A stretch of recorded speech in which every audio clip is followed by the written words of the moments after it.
ہم یہ مطالبہ کرتے ہیں کہ چیف منسٹر اور وزیر اعظم سمیت، یعنی وزیر اعظم اور وزیر اعلیٰ سمیت تمام لوگوں کے لیے طے کیا جائے کہ وہ 1300 سی سی سے زیادہ بڑی گاڑی میں نہیں بیٹھیں گے۔ 1300 سی سی کی لمٹ ہونی چاہیے، وزیر اعظم ہو، وزیر اعلیٰ ہو، گورنر ہو۔ اسی طرح سے چاہے وہ ججز ہوں اور چاہے وہ اسٹیبلشمنٹ کے لوگ ہوں، ساری قربانی آپ قوم سے نہ مانگیں، سارا بوجھ آپ عوام سے وصول کر رہے ہیں، لیکن جو پورے نظام کو چلانے والے لوگ ہیں وہ اپنی ذات کو ذرا سی بھی تکلیف نہیں دے سکتے۔ انہیں بیٹھنا ہے اپنی ذاتی گاڑیوں میں بیٹھے، وہ چاہے جتنی بھی ان کی ہوں اور جتنا بھی پیٹرول خرچ کریں اپنی جیب سے دیں، لیکن یہ کیا طریقہ ہے کہ سرکار کی گاڑیاں اتنی بڑی بڑی ہوں اور اس کا بوجھ بھی ہم اٹھائیں؟ تو یہ کیا وزیر اعظم کے لیے یہ قابل عمل نہیں ہے؟ یہ تو آج وہ ایک آرڈیننس جاری کر کے اس پر عمل درآمد کر سکتے ہیں، اور پاکستان میں ایسا نہیں ہے کہ کبھی نہیں ہوا۔ وزیر اعظم محمد خان جونیجو کے دور میں جونیجو صاحب نے تمام لوگوں کے لیے 1000 سی سی کی گاڑی کی لمٹ رکھی تھی، اور وہ فالو ہوتا تھا۔ سرکاری لوگ بھی، حکومتی لوگ بھی، سیاسی لوگ بھی، سب 1000 سی سی کو جو ہے وہ فالو کرتے تھے، اور سرکاری کوئی گاڑی 1000 سی سی سے اوپر کی نہیں ہوتی تھی۔ تو بھائی 1300 پہ تو آ جائیے کم از کم، اس میں تو کوئی جان نہیں جاتی۔ تو جب آپ کی طرف سے یہ جیسچر نہیں ہوتا اور آپ کی عیاشیاں ختم نہیں ہوتی تو یہ بوجھ قوم کیوں اٹھائے؟ اس لیے ہمارا سیدھا سیدھا مطالبہ ہے کہ یہ ساری مراحل ختم ہونی چاہیے، بجلی کی قیمت کم ہونی چاہیے، آئی پی پیز میں ایک آئی پی پی کا فارینسک آڈٹ ہو، اور پھر اس کے بعد جو معاہدے ختم ہو چکے ہیں وہ بند کیے جائیں۔ اور میں پوچھنا چاہتا ہوں، کسی بھی حکومت میں جب معاہدوں کو ریوائز کیا گیا تو اس کی کیا جسٹیفیکیشن تھی؟ 2019 میں بھی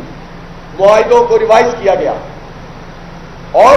جو مدت ختم ہو گئی تھی دوبارہ ان کو دی گئی، جبکہ بجلی ایکسس میں تھی، زیادہ ہماری کیپیسٹی سے کہیں زیادہ بجلی ہمارے پاس دستیاب تھی۔ لہذا ان ساری حکومت کے اہلکار جنہوں نے اس قسم کے معاہدے کر کے پاکستان کو پھنسایا ہے، اور 2 ٹریلین یعنی 2000 ارب روپے سے زائد 2600-2800 ارب روپے قوم اس کے ادا کرتی ہے، اس سے ہماری معیشت پوری تباہ ہو کر رہ گئی ہے۔ اسی طرح ہم بار بار یہ عرض کر رہے ہیں کہ تنخواہ دار طبقے کے اوپر آپ سارا بوجھ لاد دیتے ہیں، اور جس نے پہلے اتنا انکم ٹیکس دیا ہے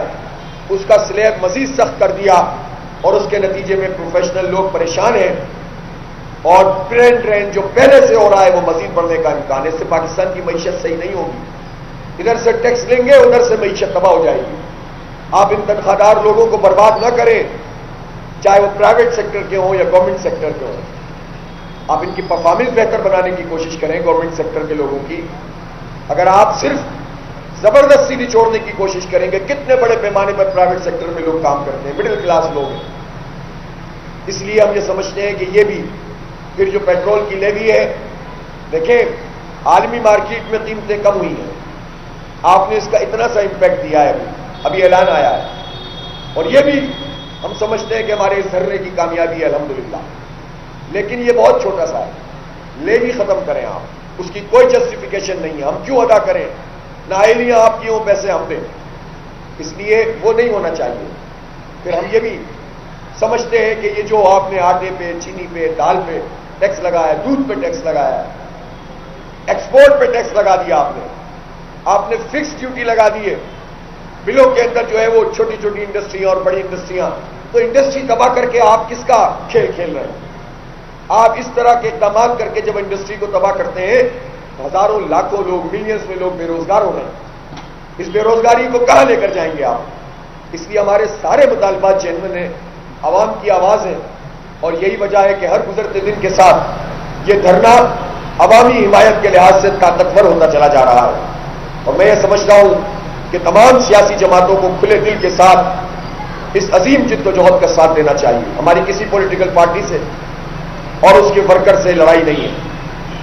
سارے لوگ ہمارے ہیں، پورے پاکستان کے لوگ ہمارے ہیں، اور میں اپنے کارکنوں سے بھی کہتا ہوں کہ وہ بھی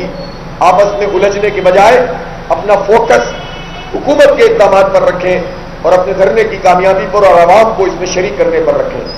بعض لوگ پارٹیوں کے درمیان اختلاف بھی پیدا کرنے کی کوشش کریں گے تاکہ ہماری توجہ بڑھ جائے، تو چاہے وہ پی ٹی آئی ہو یا نون لیگ کا ورکر ہو یا پیپلز پارٹی کا یا کسی مذہبی جماعت کا، کسی کا بھی، وہ ورکر ہمارا کوئی دشمن نہیں ہے۔ اختلاف رائے کا حق ہر ایک کو حاصل ہے، ہمیں بھی حاصل ہے، انہیں بھی حاصل ہے، لیکن یہ کامن ایجنڈا ہے، اس کامن ایجنڈے پہ سب کو دعوت دی جائے، اور ہم دے رہے ہیں کہ ہمارا دھرنا سب کا دھرنا ہے، آئیں شریک ہو، اپنا پوائنٹ آف ویو رکھیں تاکہ یہ قوم کی آواز مزید طاقتور سے طاقتور ہوتی چلی جائے۔ میں تاجر برادری کا شکریہ ادا کرتا ہوں، صنعت کاروں کا شکریہ ادا کرتا ہوں